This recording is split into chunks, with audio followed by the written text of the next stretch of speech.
सत्य नाम परमात्मा सत्य है, एक ओंकार वो एक है और वही सबका गुरु है। इसीलिए उसको वाहे यानी वो ही सबका गुरु है।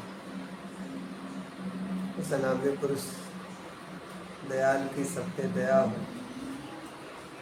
और वो अनामय पुरुष सबकी सदा सहायता करे। तो देश विदेश में आप जहाँ कहीं भी हो, सब लोग स्वस्थ रहें, सुखी रहें, विश्व में शांति हो, भाईचारा हो। आज प्रकृति पुरुष सिद्ध पीठ आश्रम में रविवार 22 जून को साप्ताहिक सत्संग में हम सब लोग बैठे हैं। गुरु महाराज कबीर साहब के एक भजन पे हम लोग चर्चा करेंगे कि शरीर की रचना कैसे हुई है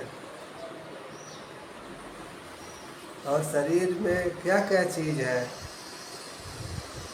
शरीर की सबसे विशेष चीज़ क्या है, खास चीज़ क्या है। तो संतों ने शरीर को चादर कहा है। जैसे एक चादर हम लोग ओढ़ते हैं, ऐसे ही हम लोगों ने भी आत्मा के ऊपर कई चादर ओढ़ रखा है।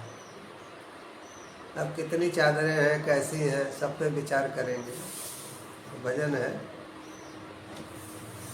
चदरिया झीनी रे झीनी, चदरिया झीमी रे झीमी, राम नाम रस भीनी, चदरिया झीनी रे झीनी, राम नाम रस भीगी रे चदरिया भीगी रे भीगी, राम नाम रस भीनी, चदरिया झीनी रे झीनी। राम नाम चदरिया झीमी रे झीमी। तो चदरिया झीनी रे झीनी, तो गुरु महाराज कबीर साहब कहते हैं कि ये जो आत्मा ने चादर ओढ़ रखा है, तो आत्मा ने तो कई चादर ओढ़ रखा है। पहला चादर जो है ये स्थूल शरीर है, जो आँखों से दिखाई देता है। जो आँखों से दिखाई देता है ये स्थूल शरीर जो है पहली चादर है। अब इसके अंदर जाएंगे तो दूसरी चादर जो है सूक्ष्म शरीर है। सूक्ष्म शरीर जिसमें आपका मन आता है, बुद्धि आता है, चित्त आता है, अहंकार आता है, कई जन्म के संस्कार आते हैं। इन सब का मिला जुला रूप जो है सूक्ष्म शरीर। सूक्ष्म शरीर में श्वास से लेकर, मन से लेकर, बुद्धि से लेकर, अहंकार से लेकर के कई जन्म के संस्कार, चेतन अचेतन मन सब आ जाते हैं। तो सूक्ष्म शरीर जो है वो दूसरी चादर है जो आत्मा ने जो है ओढ़ा हुआ है। तो गुरु महाराज कहते हैं कि एक चादर ये शरीर है, दूसरी चादर जो आत्मा ने ओढ़ा हुआ है वो सूक्ष्म शरीर रूपी चादर है, और एक तीसरी चादर भी है, कारण शरीर रूपी चादर।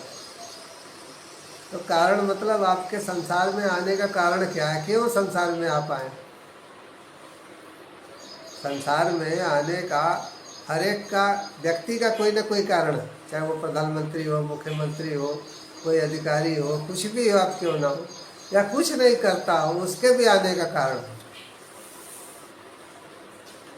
स्टेडियम में देखो खेल होता है तो एक से एक नामी खिलाड़ी होते हैं। जैसे क्रिकेट का मैच है दो देशों के बीच में, तो भारत की ओर से, और जो भारत का प्रतिद्वंदी है ऑस्ट्रेलिया हो या कोई भी देश हो, तो उधर के भी नामी गिरामी खिलाड़ी होते हैं। दोनों तरफ के नामी गिरामी खिलाड़ी होते हैं, और हर खिलाड़ी को नियति ने एक रोल दिया है कि तुम्हें ये काम करना है। और खिलाड़ी नहीं होते हैं, हजारों लाखों दर्शक भी तो होते हैं मैदान में। एम्पायर भी होते हैं, फैसला लेने करने वाले। उसके बाद दर्शक भी होते हैं, और उसको टीवी पे देखने वाले भी होते हैं लाखों करोड़ों। तो संसार में आने का कारण है, हर एक आदमी के आने का कारण है। अब कारण क्या होता है? कारण का कारण क्या? कारण के कारण कार्य होता है। हर एक चीज का एक कारण होता है ना, कि कार्य और कारण का एक सिद्धांत। तो तीसरा शरीर जो है वो कारण शरीर होता है। तो ये 3 शरीर हर एक के अंदर है। स्थूल शरीर जो आंखों से दिखता है, और सूक्ष्म शरीर जब आँख बंद करेंगे तो अनुभव होगा, मन का अनुभव, बुद्धि का अनुभव, संस्कार का अनुभव, चेतन अचेतन मन का अनुभव। ये सब जो है आँख बंद करने पे होते हैं। स्वप्न है, स्वप्न भी एक सूक्ष्म शरीर की ही प्रक्रिया है। तीसरा जो शरीर है वो कारण, कि हमारे आने का कारण क्या। तो कहते हैं कि चदरिया झीनी रे, झीनी मतलब बहुत बारीक। भगवान ने जो शरीर का रचना किया है बहुत बारीक किया है। तो झीनी रे झीनी, स्थूल से सूक्ष्म, फिर उससे सूक्ष्म, इसी को कह रहे हैं कि झीनी रे झीनी। कि स्थूल शरीर है, फिर सूक्ष्म शरीर है, फिर कारण शरीर है। तो ऐसे भगवान ने रचना किया है, स्थूल से सूक्ष्म, अति सूक्ष्म। अब आगे समझाते हैं।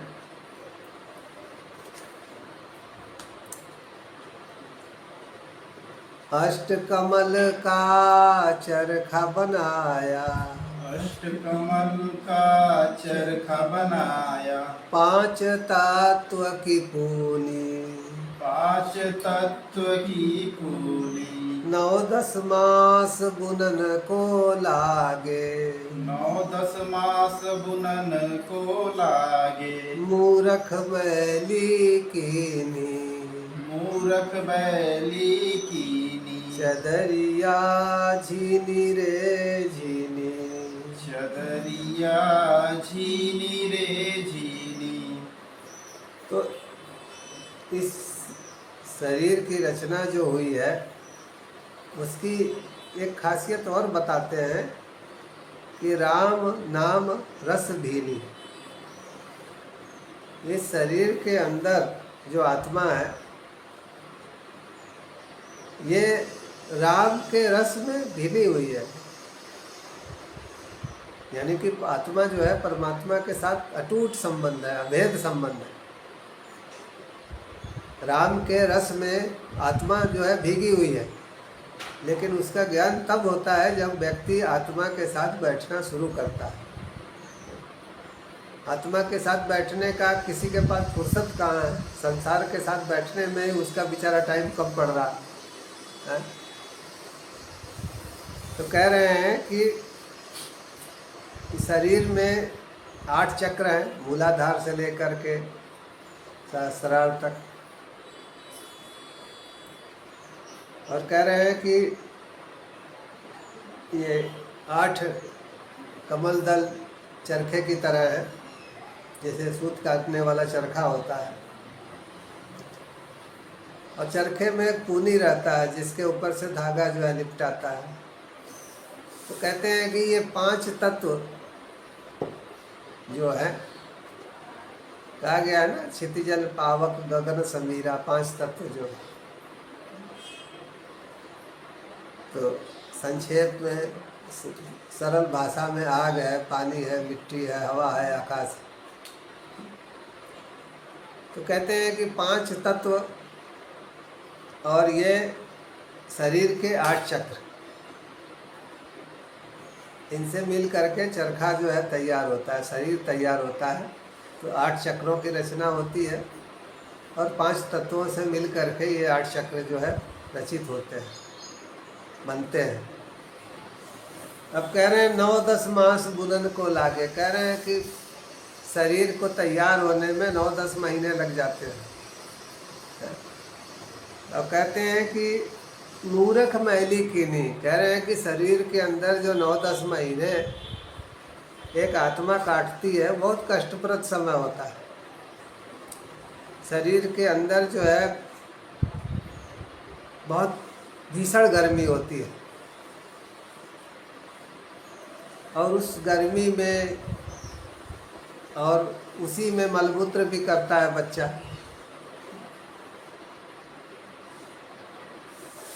तो बच्चा शरीर में के अंदर, गर्भ के अंदर खून के ऊपर ही जीवित रहता है। नाभि के साथ नली लगी रहती है, उसी नली से जो है खून आता है जाता है, तो उसी से ही बच्चा जो है, खून से ही बच्चे का विकास होता है, खून से ही बड़ा होता है।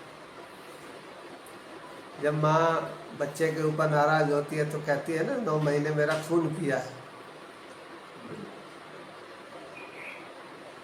बड़ा होकर के भी खून पी रहा है, परेशान करती है, तो बच्चे कहते हैं। तो खून के ऊपर ही बच्चा जो है माँ के गर्भ में जीवित रहता है, और वो जब तक आत्मा को जन्म न मिल जाए तब तक अंदर जो है भीषण गर्मी में एक गुफा जैसे रहता है। एक गुफा में वो जीता है, जिसमें चारों ओर पानी होता है। पानी के बीच में एक थैली होती है गुब्बारे की तरह से, उसी थैली में वो रहता है। और बच्चा जो खून आता है उसी के जरिए ऑक्सीजन भी उसको मिलता है, खून के जरिए। बच्चा अलग से कोई सांस वांस नहीं लेता है, ब्लड में ही ऑक्सीजन होता है, उसी के जरिए जो है उसको ऑक्सीजन मिलता है। तो कह रहे हैं ये जो 9-10 महीने जो होते हैं, ये बच्चे के लिए काटना बड़ा मुश्किल होता है, बहुत भयंकर कष्ट में रहता है। और उसकी मदद के लिए, आत्मा को राहत पहुंचाने के लिए अंदर उसको सानिध्य मिलता है परमात्मा का। तो वो आना नहीं चाहता है गर्भ के बाहर, तो परमात्मा से निवेदन करता है कि मुझे मत भेजो। परमात्मा कहते हैं नहीं जाओ, तुम्हें एक खास कारण से भेजा जा रहा है, इस कार्य को करना है। तो आत्मा जो है वचन देती है कि हम जाएंगे तो आपको याद करेंगे, अपना काम जल्दी से ख़त्म करके जल्दी से लौटेंगे। लेकिन यहाँ आने के बाद सब भूल जाते। संसार का माया मोह ऐसा है कि आदमी सब भूल जाता है, कुछ भी याद नहीं रहता उसको। माया इस तरह से उसको प्रभावित कर देती है कि उसको कुछ भी याद नहीं रहता। जैसे बच्चा खिलौने की दुकान देख के घर भूल जाए, मेले में जा कर के घर भूल जाए कि घर भी वापस लौटना है। ऐसे ही हालत हो जाती। संसार भी एक मेला है।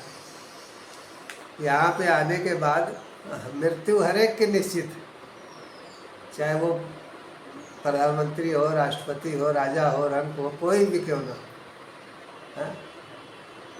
आया है सो जाएगा, राजा रंग फकीर, तो सबको जाना है। जो भी आया है दुनिया में, मृत्यु तो निश्चित है। लेकिन जीवन में आपने अपने लिए, परिवार के लिए, समाज के लिए क्या किया, आप क्या करके गए हैं, ये महत्वपूर्ण है। भगवान भी तभी शाबाशी देते हैं जब आप दुनिया में कुछ अच्छा करके जाएंगे। जैसे लड़के ने अच्छा किया है तो माँ बाप बहुत खुश होते हैं, ऐसे ही परमात्मा भी तब खुश होते हैं जब आप दुनिया में कुछ अच्छा करके जाते हैं, अपने लिए, परिवार के लिए, समाज के लिए। तो वही कह रहे हैं कि इतना मुश्किल से शरीर मिलता है, हम आग की भट्टी में तप करके बाहर निकलते हैं, परमात्मा से वादा करके, फिर भी सब भूल जाते हैं। और कह रहे हैं कि वो इंसान मूर्ख हैं जो केवल एक चादर जो परमात्मा ने दी है, शरीर परमात्मा ने दिया है, उसको गंदा करने में ही लगे रहते हैं, गंदे कामों में ही उसका उपयोग करते हैं। वो मूर्ख है। तो एक चादर हमारा शरीर है, दूसरी चादर मन है। तो कहते हैं जो मन की चादर है उसको इंसान गंदा करने में ही लगा है, गंदे कामों से, गंदे विचारों से। तो ये कोई बुद्धिमानी का काम नहीं, बेवकूफ़ी का काम है। तो कहते हैं कि जब आदमी शरीर धारण कर लेता है तो किसी न किसी गुरु का खोज करना चाहिए। आप अपना काम धंधा कीजिए, बिजनेस व्यापार कीजिए, परिवार को देखिए, शादी विवाह समाज में जो कुछ भी है सब करें, लेकिन किसी न किसी गुरु के पास भी जाना चाहिए।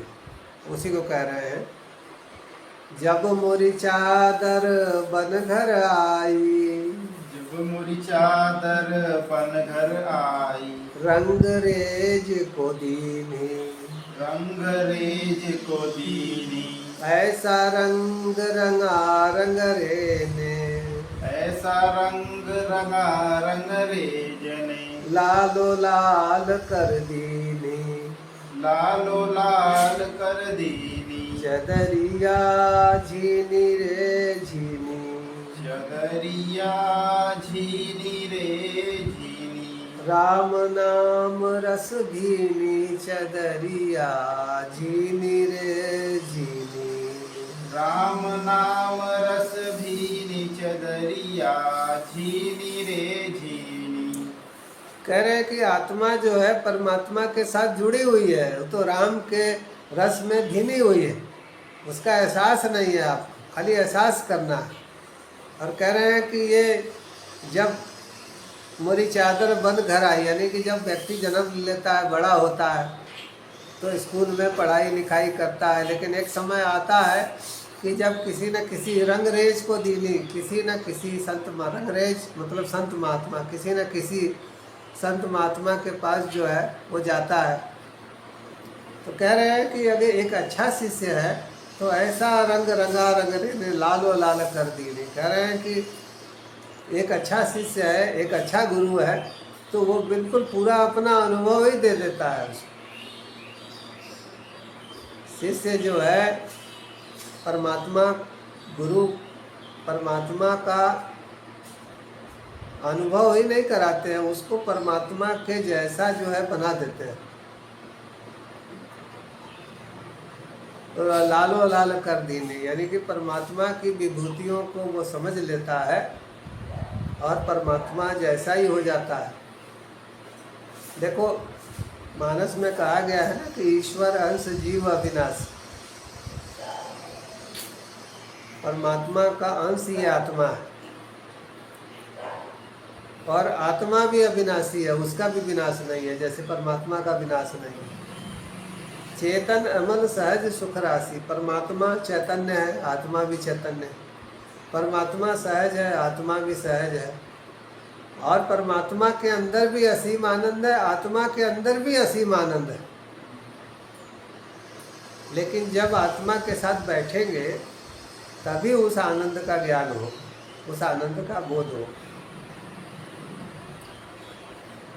तो कह रहे हैं कि आत्मा जो है अमल है, आत्मा में कोई विकार नहीं है, आत्मा तो शुद्ध होती है क्योंकि परमात्मा का अंश है, वो परमात्मा के जैसे ही है। विकार जो है मन के अंदर पैदा होता है, विकार जो है संस्कार के अंदर पैदा होता है, और उसी आधार पर शरीर जो है क्रिया करता है।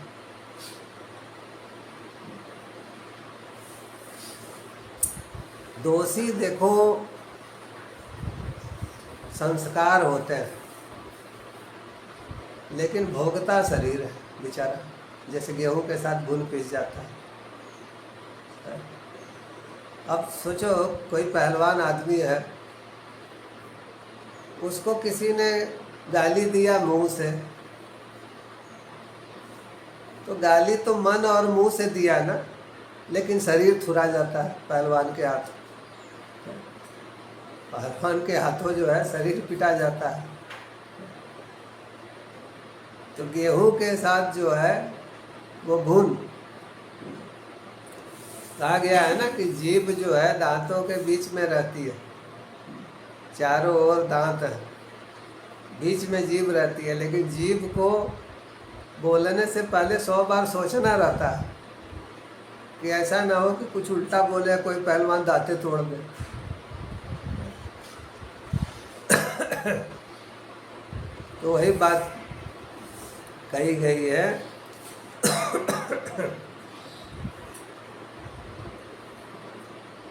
कि हमें जो आत्मा है, आत्मा में विकार नहीं है, मल नहीं है। मल जो है मन के अंदर है, संस्कार के अंदर होता है।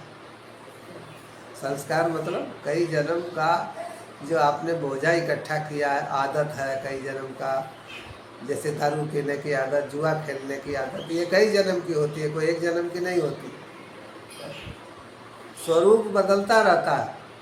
जैसे किसी जन्म में वो ताश खेल रहा है, किसी जन्म में गोटी से जुआ खेल रहा है, फिर किसी जन्म में वो मैच में दाव लगा रहा है, लेकिन आदत रहती है जुए की। समय के साथ साथ रूप बदलता रहता है जुए का। अब महाभारत काल में तो देखो शकुनी वगैरह पासा से जुआ खेलते थे। अब तो लोग सट्टा लगाते हैं, खिलाड़ियों पे जुआ खेलते हैं, नेताओं पे जुआ खेलते हैं, चुनाव पे जुआ खेलते हैं। बहुत से तो जुआरी ऐसे हैं कि वो रोड पे बैठ जाते हैं, गाड़ियों के नंबर पे जुआ खेलते हैं, कुछ नहीं मिलता है कि लास्ट में अगर ये नंबर आया गाड़ी का तो तुम्हारा, ये नंबर नहीं आया तो हमारा।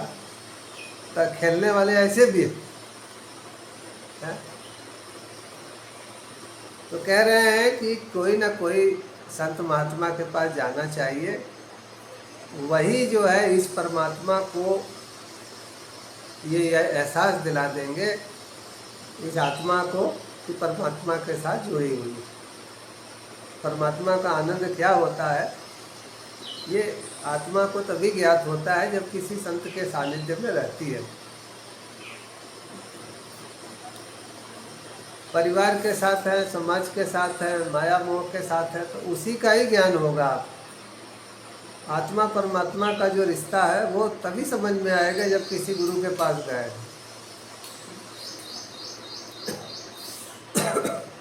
अब आगे कहते हैं कि आपको शरीर मिला है। मैंने बताया ना, स्थूल शरीर, सूक्ष्म शरीर, कारण शरीर, 3 शरीर मिले हैं, तीनों इसी के अंदर। एक दिखता है, 2 दिखते नहीं। तो कह रहे हैं कि चादर ओढ़ी शंका मत करियो, चादर ओढ़ी संता मत करियो, ये 2 दिन तुमको दीनी, ये 2 दिन तुमको दीनी। मूर्ख लोग भेद नहीं जाने, मूर्ख लोग भेद नहीं जाने। 3 मैली कीनी, 3 मैली कीनी। चदरिया झीनी रे झीनी, चदरिया झीनी रे झीनी। राम नाम रस भीनी, चदरिया झीनी रे झीनी। राम नाम रस भीनी, चदरिया झीनी रे झीनी। गुरु महाराज कहते हैं कि जितना सत्य जीवन है, संसार में होना जितना बड़ा सत्य है, उतना ही बड़ा सत्य मृत्यु भी है। संसार में आना जितना बड़ा सत्य है, उतना ही बड़ा सत्य जाना भी है। तो कहते हैं कि चादर ओढ़ी शंका मत करियो, ये 2 दिन तुमको दीनी। कह रहे हैं कि शरीर मिला है तो ये मत सोचना कि तुम अमर हो गए हो।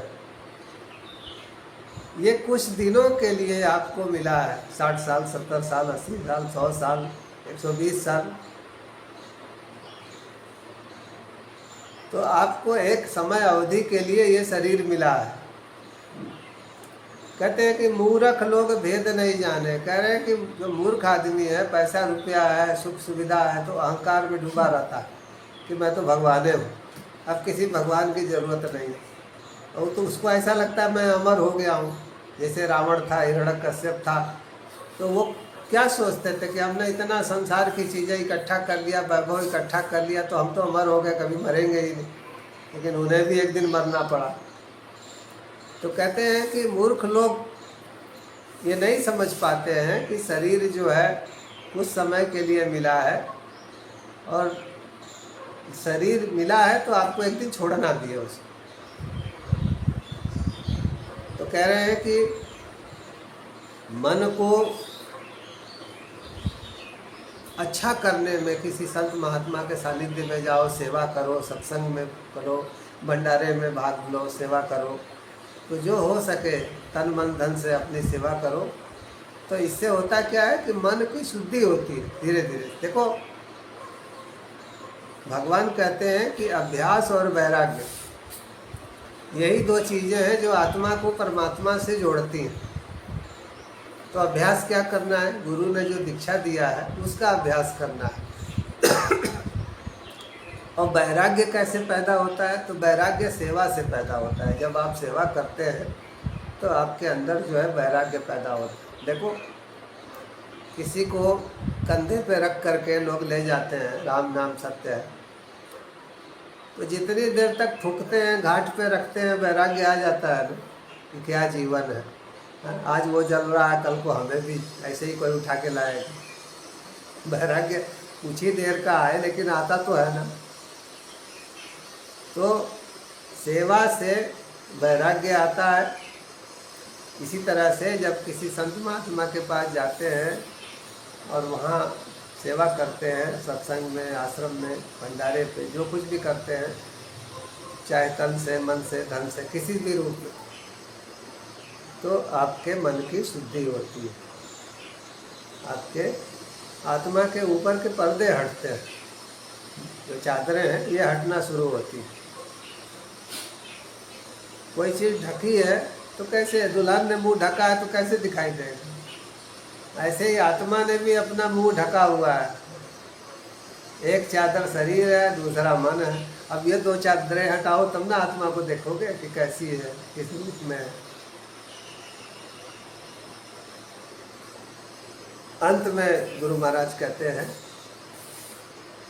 ध्रुव प्रहलाद सुदामा ने ओढ़ी, प्रहलाद सुदामा ने ओढ़ी, सुखदेव ने निर्मल कीनी, सुखदेव ने निर्मल कीनी, दास कबीर ने ऐसी ओढ़ी, दास कबीर ने ऐसी ओढ़ी, ज्यों की त्यों धर दीनी, ज्यों की त्यों धर दीनी, चदरिया झीनी रे झीनी, चदरिया झीनी रे झीनी, राम नाम रस भीनी, चदरिया झीनी रे झीनी, राम नाम रस भीनी, चदरिया झीनी रे झीनी, चदरिया झीनी रे झीनी, चदरिया झीनी रे झीनी, चदरिया झीनी रे झीनी। चदरिया झीनी रे झीनी। तो गुरु महाराज कहते हैं कि देखो शरीर सबको मिलता है। एक दोहे में कहते हैं कि आया है सो जाएगा, राजा रंक फकीर। जो भी आया है वो तो जाएगा ही, चाहे राजा हो, चाहे रंक हो, चाहे गरीब हो, चाहे फकीर क्यों ना हो, सब एक दिन शरीर छोड़ेंगे। लेकिन सबके शरीर छोड़ने में अंतर है। क्या? एक सिंहासन चढ़ चला, एक बांध चला जंजीर। आए हैं सो जाएंगे, राजा रंग फकीर। एक सिंहासन चढ़ चला, सिंहासन मतलब परमात्मा का धाम। एक तो परमात्मा के धाम में चला गया, एक बांध चला जंजीर, और एक जो है जंजीरें बांध के गया है। मतलब संसार में कुकर्म करके और जंजीरें बांध के गया है कि फिर आओ, फिर जन्म का कष्ट भोगो। और एक अपने को मुक्त करके सिंहासन पे चढ़ गया, यानी परमात्मा के धाम में चला गया। तो कहते हैं कि शरीर तो सब छोड़ते हैं, लेकिन शरीर छोड़ने के बाद सबकी गति एक जैसी नहीं होती। राजा है, वो अपने साथ लोहे की, सोने की, चांदी की जंजीर बांध के गया है, यानी अच्छे कर्म भी किए, बुरे भी किए, सब लेके गया है। एक गरीब आदमी है, वो भी जंजीर बांध के गया है। लेकिन फकीर जो है, जो परमात्मा में डूबा था, वो तो सिंहासन चढ़ गया। जैसे देखो, बहुत सरल भाषा में साधना क्या है इसको समझ लो। एक चना है, चने को तो पानी में भिगो के पोटली में रख दो, अंकुरण निकल जाएगा। किसी मिट्टी में लगा दो, जम जाएगा, क्योंकि उसके अंदर संस्कार है ना अंकुरित होने का, तो होगा। लेकिन उस चने को आग में भून दिया जाए, भूनने के बाद कितना भी पानी वाली पोटली में रखोगे, कितना भी उपजाऊ मिट्टी में लगाओगे, वो नहीं जमेगा, क्योंकि वो संस्कार तो खत्म हो गया उसका। तो ऐसे ही देखो, एक शब्द है ना संत, दो शब्द है, स अंत। स यानी संस्कार, अंत यानी अंत, जिसने संस्कार का अंत कर दिया, तो वो तो उसके आने का कोई कारण नहीं, तो भुना हुआ चना है संत जो, वो तो किसी भी मिट्टी में नहीं जमेगा, किसी भी पानी वाली पोटली में नहीं जमेगा, अंकुरण ही नहीं होगा। तो संस्कार का जो अंत कर ले वही संत है। और संस्कार देखो कई जन्म के होते हैं, बिना गुरु के सानिध्य में रहे संस्कार धीरे धीरे कटते हैं। अब आप सोचो कि एक दिन में हम अपने 60 साल 70 साल 80 साल की पूरी ज़िंदगी जी लें, तो कैसे संभव? आपको इंतज़ार करना होगा ना, और समय समय पे आपके संस्कार आएंगे, चोट के, रोग के, खुशी के, दुख के, तरह तरह के संस्कार सामने आएंगे। तो देखो, गुरु के सानिध्य में रहने से कैसा भी संस्कार हो, आप हॉस्पिटल में हैं, कहीं भी है, बड़े से बड़े दुख क्यों ना, वो भी थोड़ा कट जाता है, आराम मिल जाता है। कितना भी बुरा समय क्यों ना हो, संत सानिध्य में रहने से आदमी को बहुत आराम मिल जाता है। समझ लो कि 4 आना भोगता है, 12 आना कट जाता है। तो अकेले तो आदमी पागल हो जाएगा काटते काटते संस्कार। इसीलिए देखो, गुरु महाराज कहते हैं कि वो समझदार लोग हैं, बुद्धिमान लोग हैं जो संत सानिध्य में रहते हैं, और वो मूर्ख हैं जो किसी संत के पास नहीं जाते हैं।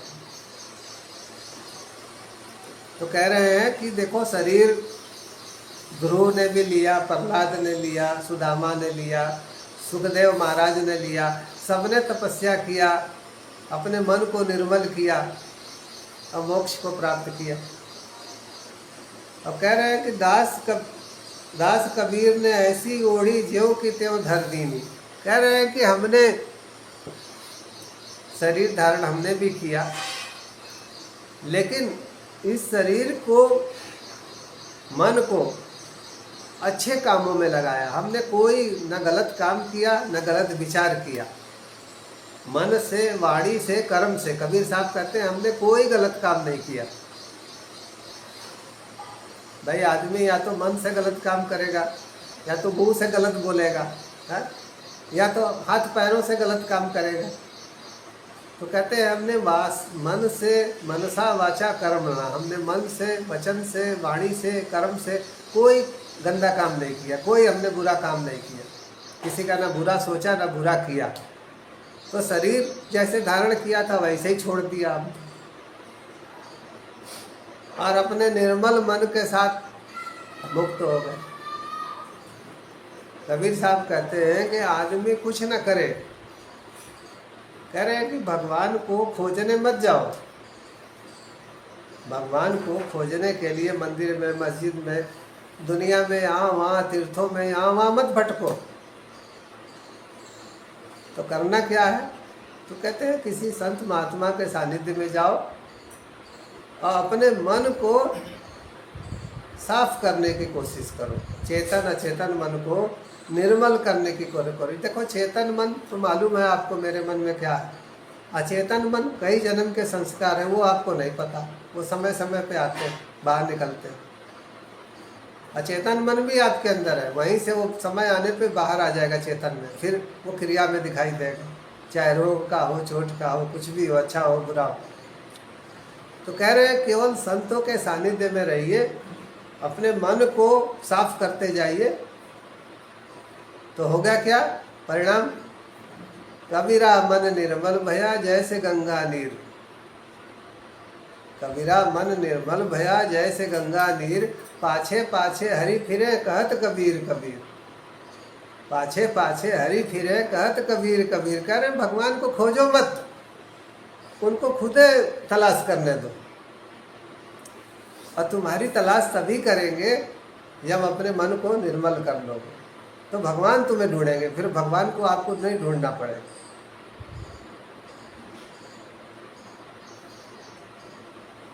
कह रहे हैं कि मेरे तो पीछे पीछे भगवान घूम रहे हैं, कबीर कबीर कबीर करते हुए। तो मन निर्मल होता है सेवा से, अच्छे कर्मों से, और अपने यथा सामर्थ्य, जो भी आपकी सामर्थ्य है उसके अनुसार करना चाहिए। अब इसी को भगवान ने जो वैराग्य में, सेवा जो है वैराग्य में ही आता है, और अभ्यास में जो गुरु ने बताया है वो अभ्यास करना चाहिए। आज इतना ही। आश्रम में गुरु पूर्णिमा 10 जुलाई को, गुरुवार 10 जुलाई को मनाया जाएगा, और आश्रम में उसकी तैयारियां चल रही हैं, और कोशिश कर रहे हैं हम लोग कि सब लोगों तक आश्रम का कार्ड पहुँचे, निमंत्रण पहुँचे। आप सभी लोग सादर आमंत्रित हैं, और उस दिन आप लोग आए, सत्संग सुने, प्रसाद ग्रहण करें। जो आप सेवा कर सकते हैं अपने सामर्थ्य अनुसार करें। आज इतना ही, हम लोग प्रार्थना करेंगे।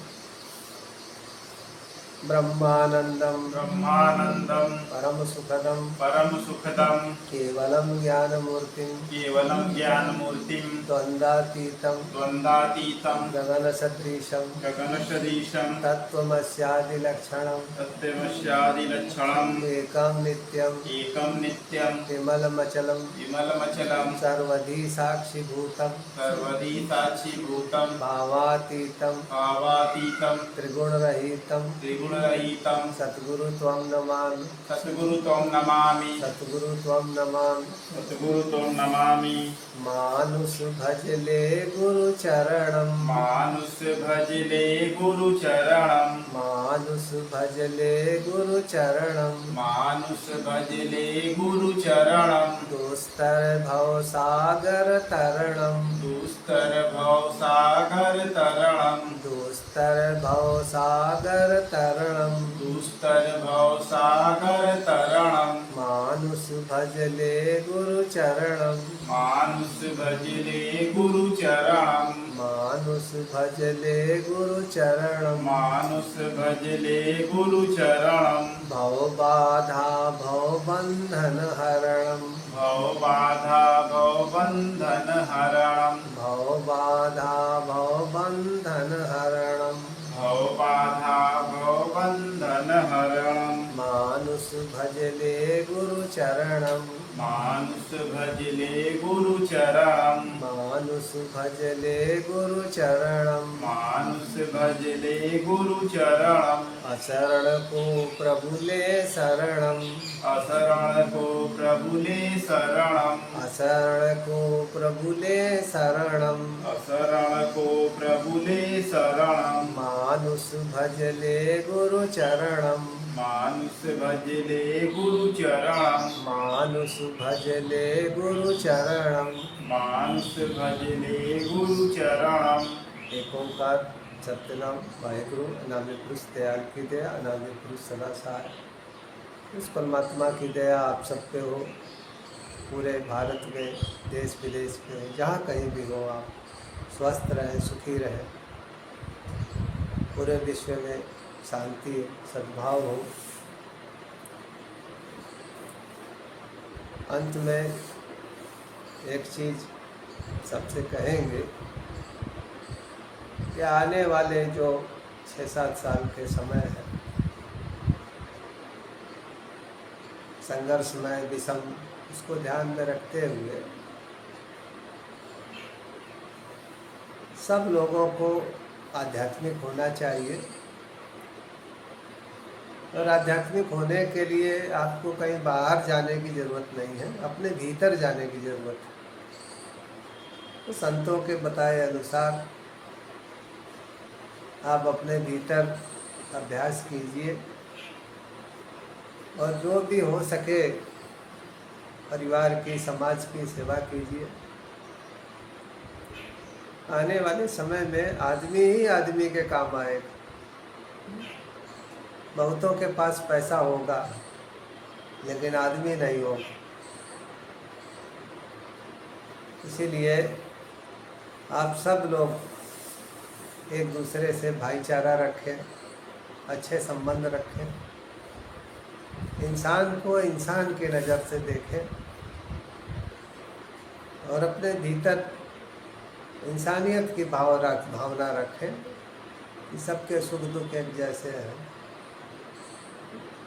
जो हो सके हमें सबके लिए करना चाहिए। सत्य सत्य।